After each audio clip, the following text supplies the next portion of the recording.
सभी दोस्तों का संस्कृत क्लासेज में हार्दिक अभिनंदन है। मैं आप सभी का दोस्त आर.एस. कटारिया। संधि प्रकरण के तहत आज पूर्व रूप संधि व पररूप संधि का अध्ययन हम करेंगे। दोस्तों, संधि प्रारंभ करें उससे पहले जितने भी नए दोस्त हैं वो सभी इस चैनल को सब्सक्राइब कर ले ताकि अगला वीडियो उन तक पहुंच सके। और सभी दोस्त लाइक व शेयर करें। अपने सुझाव कमेंट बॉक्स में लिखकर मुझ तक ज़रूर पहुंचाए। तो आइए शुरू करते हैं पूर्व रूप संधि। पूर्व रूप संधि का सूत्र है एंग पदांता दति। इसकी वृत्ति देखते हैं। पदांतात एंगो अति परे पूर्व रूपम एकादेशः स्यात्। अर्थात पदांत एंग से परे अत के होने पर पूर्व रूप एकादेश होता है। जो एंग है उसमें ए और ओ ये दोनों वर्ण होते हैं।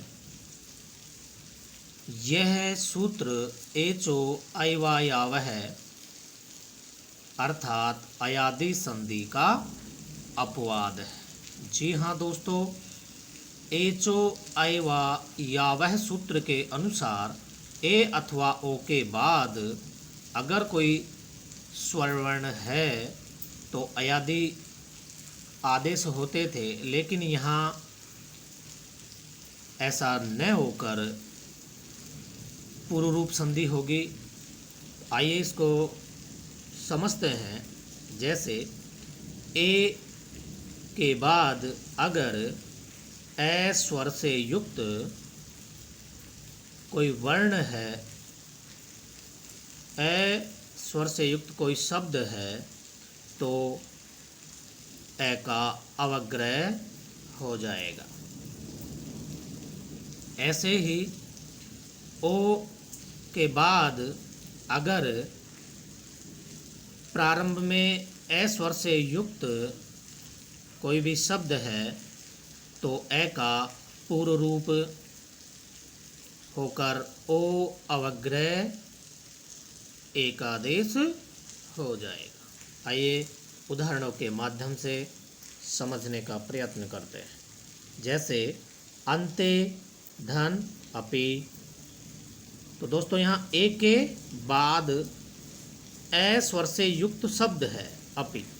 ए स्वर इसके प्रारंभ में है तो एंग पदांतादति सूत्र के अनुसार ए का अवग्रह पूर्व रूप होकर बनता है अन्ते अपि।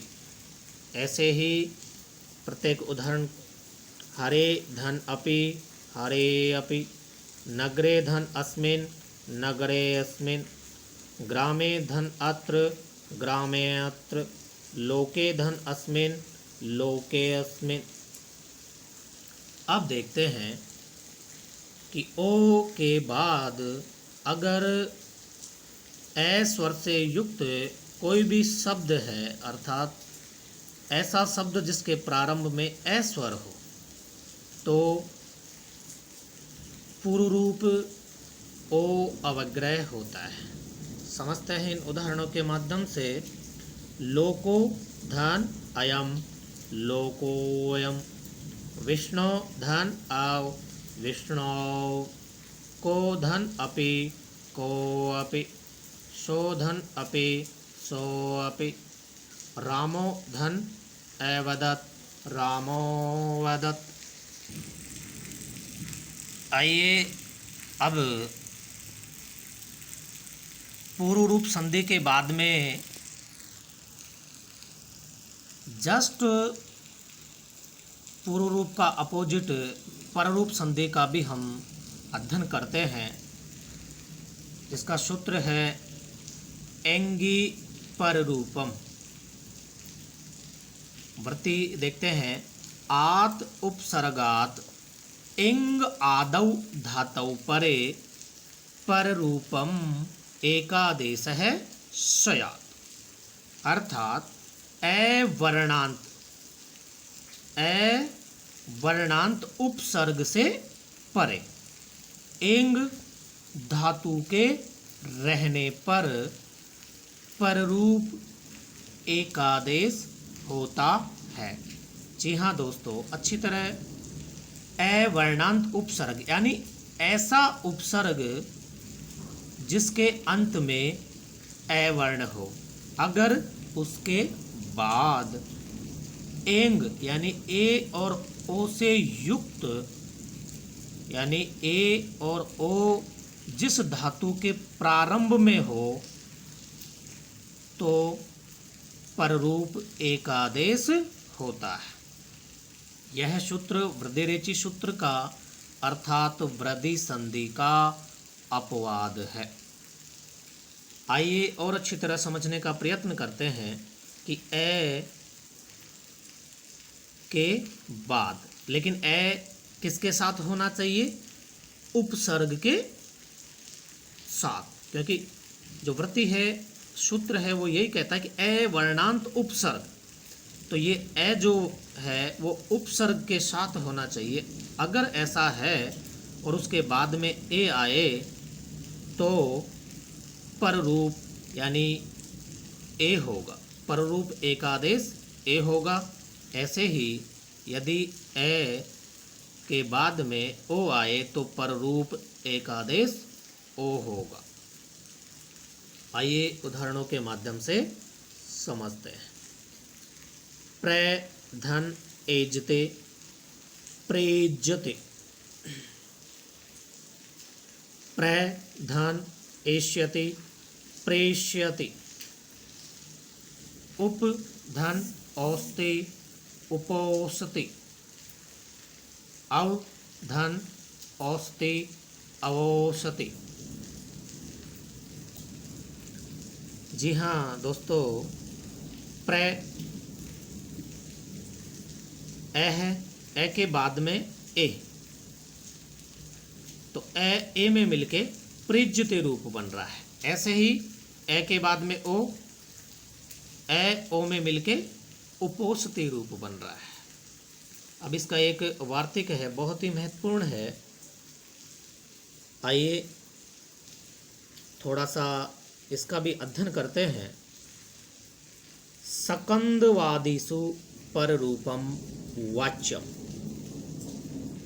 अर्थात सकंदवादी गण में टी भाग का पररूप एकादेश होता है, अर्थात टी के स्थान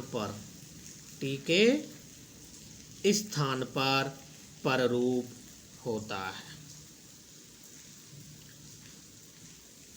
जैसे सक धन अंधु सकंदुः, कर्क धन अंधु करकंदुः, मृत धन अंड है मार्तंड है, मनस धन ईसा मनीषा, पतत धन अंजलि पतंजलि। ये टी क्या है, इसके बारे में थोड़ा सा हम यह वर्णन करते हैं। इन सभी उदाहरणों में जो प्रारंभिक शब्द है उसमें ए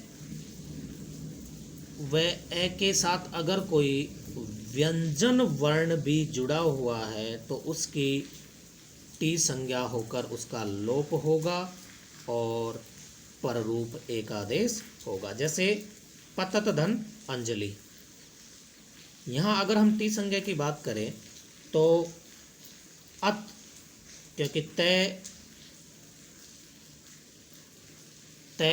व्यंजन वर्ण है तो इससे पहले स्वर तय में है, तो जो टी संज्ञा होगी वो अत की होगी।